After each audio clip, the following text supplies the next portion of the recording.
Bizim gittiğinde mekteplerde de birlikte okudu, kimedi. Onların belki kaytırıydı, olayına bulması böyle ümitlerim çünkü bunday vaziyet bilen alğa barıp bulmay, biz bizning tilimizni shunday motor, sig'ilmali tilimizni jo'g'otirga tegishtiramiz bir nechta. Ama jo'g'olmay yashab imonim komil deb aytganda. Ammo lekin tatar tilim mana shu turib turish uchun tatar tilining muhitini bildirib kerak deb o'ylayman. Mana u avulda bor u. Avulda bütün şu tatarcha сөйлеше, çünkü anda biz barımızda şu muhitте o'samiz. Ama da ki mana o shahar yerinde bizim ko'p darajada yo'qola.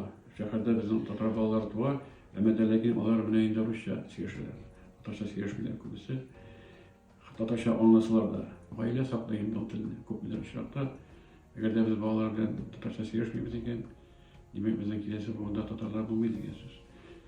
Ham biz bu tilni bir nechta yo'qotishga tegishtiramiz deb o'ylayman. Benim ümitim zor. Tatar tili yaşayacak. Bura.